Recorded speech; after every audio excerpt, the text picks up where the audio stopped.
महर्षि में ही पंचामृत से शीर्षक गुरु में श्रद्धा करो। बंदो गुरुपद कंज कृपा सिंधु नर रूप हरि महामोह तम पुंज जासु वचन रवि कर निकर। प्यारे लोगों, जैसे बाहर संसार में अंधकार हो या प्रकाश हो, सब जगह शब्द होता है, उसी तरह अपने अंदर अंधकार और प्रकाश दोनों में शब्द होता रहता है।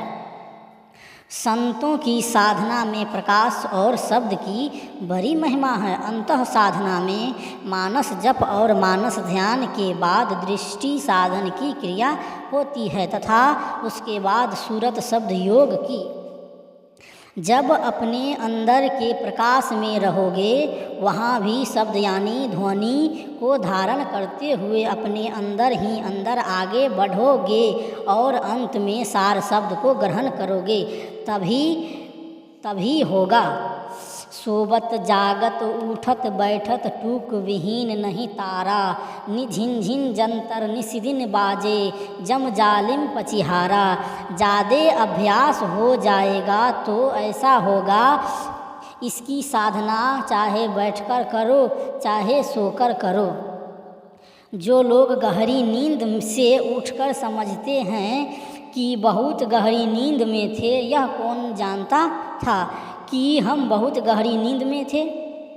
यह जो जीवनी शक्ति है, यह जो चेतन की धारें हैं, यह कभी नहीं सोती है, जागती ही रहती है, यही जानती हैं। इसी को प्राण पुरुष कहा गया है।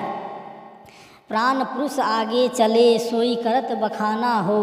तुलसी साहब। एक गोस्वामी तुलसीदास जी हुए हैं, दूसरे तुलसी साहब। उन्होंने कहा कि सहस कमल दल पार में मन बुद्धि हिराना हो। सहस कमल के परे पार में मन और बुद्धि खो जाती है तो कहता कौन है? प्राण पुरुष आगे चले सोई करत बखाना हो। प्राण पुरुष आगे चलता है, वही बखान करता है, वही कहता है, तो यह अभ्यास करते करते होता है। हम कभी पूर्ण नहीं हैं, हम तो गुरु की वाणी से जानते हैं, संतों की वाणी से जानते हैं। हाँ, थोड़ा थोड़ा अभ्यास करते हैं और यह थोड़े दिनों का काम नहीं है, जन्म जन्म का काम है। यह ऐसा है कि जब एक बार इसको कोई पकड़ लेता है तो जब तक उसको मोक्ष नहीं हो जाए तब तक इसी रास्ते में बढ़ता हुआ चला जाएगा और बढ़ते बढ़ते आखिर में निर्वाण या परम पद को प्राप्त करेगा। इसके लिए लड़कपन से लोगों को विद्या अभ्यास करना चाहिए। लड़कपन से थोड़ा थोड़ा कुछ मन एकाग्र करने का ज्ञान भी होना चाहिए। लड़के पढ़ते हैं, मास्टर जी या गुरु जी कहते हैं कि मन देकर पढ़ो, बेमन से मत पढ़ो। सुनो, मन से सुनो। यह जो कहते हैं यह मन लगाने को कहते हैं। यह मन लगाना बड़ी बात है। दो बातें, एक तो शिक्षा और दूसरी शिक्षा दाता। एक तो शिक्षा चाहिए और दूसरे शिक्षा देने वाला चाहिए। शिष्य चाहिए, गुरु चाहिए। शिष्य में श्रद्धा चाहिए, श्रद्धा ऐसी जो अडिग हो। श्रद्धा में तर्क वितर्क नहीं होता है। गुरु जी ने कहा इसे कहो, यहाँ पर कोई तर्क वितर्क नहीं है। विद्या पढ़ गया, हाँ, विद्यार्थी पढ़ गया, हाँ, गुरु जी है। यह सब अक्षरों को पढ़ गया, शब्दों को पढ़ गया, लेकिन जड़ में थी श्रद्धा। अगर श्रद्धा नहीं होती तो कुछ भी नहीं होता।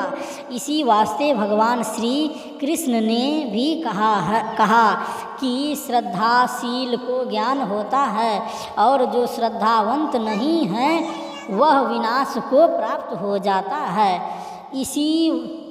इस वास्ते गुरु में श्रद्धा करो। जीवन में जवानी आती है, जवानी बहुत मुश्किल का कठिन समय का है।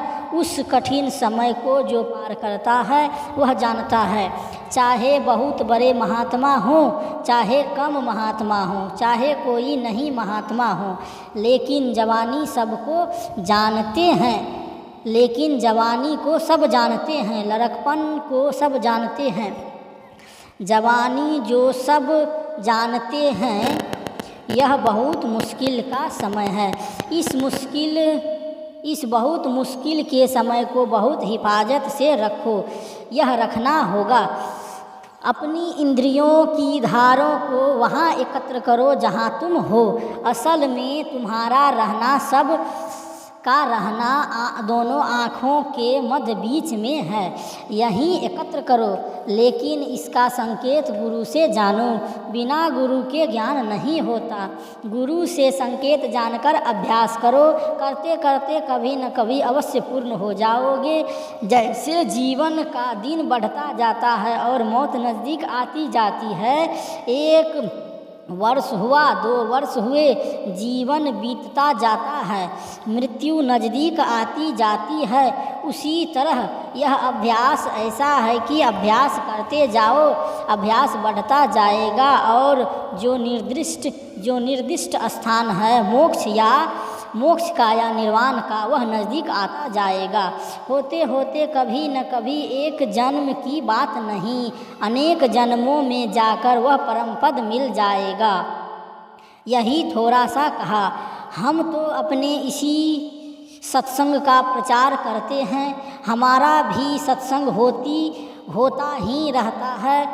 यही सत्संग हम करते हैं, संत वाणी को पढ़ते हैं, गुरु का जो उपदेश है उस उपदेश को मानते हैं। संत वाणी और गुरु का उपदेश एक है। श्रीमदाद्य शंकराचार्य जी महाराज की भी हम वंदना करते हैं।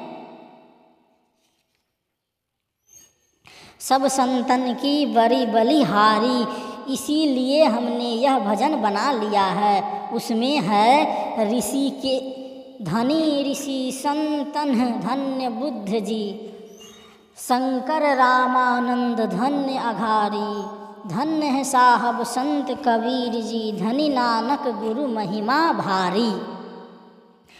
ये लोग पाप रहित थे, अघ के दुश्मन थे।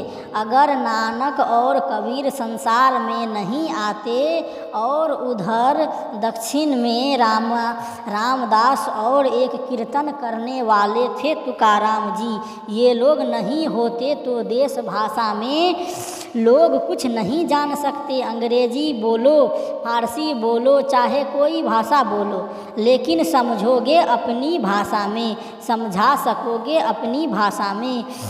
अभी महाराज वद्रिका आश्रम के शंकराचार्य जी भी कहते थे अपनी भाषा में ही।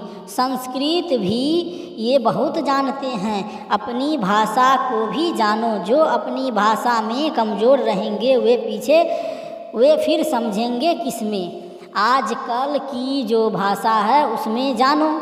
हो सकता है कि कोई ऐसा समय होगा जिस समय में सब कोई अपने देश में संस्कृत ही बोलते होंगे, यह हो सकता है। लेकिन आज तो यह नहीं देखते। आज तो कोई संस्कृत पढ़ते हैं तब जानते हैं। श्री राम के 2 बालक थे, लव और कुश। वाल्मीकि जी ने उनको सिखलाया था, तब वाल्मीकि रामायण का गान वे करते थे। आज जिस भाषा को जानते हो उस भाषा में समझ लो अच्छी तरह से। मोटी बात यह है, लड़कपन से ही ऐसी शिक्षा चाहिए जिस शिक्षा से मोक्ष की ओर, परमार्थ की ओर भी आदमी बढ़े और संसार में कमाकर खाने के लिए भी बढ़े। संसार में कमाकर खाने के लिए जानने से संसार में गुजर कैसा होगा। अगर कोई साधु महात्मा हैं, वो कमाते नहीं हैं तो उनको भिक्षा लेनी पड़ती है। अच्छे महात्मा हैं, भिक्षा लेते हैं तो संसार को शिक्षा देते हैं।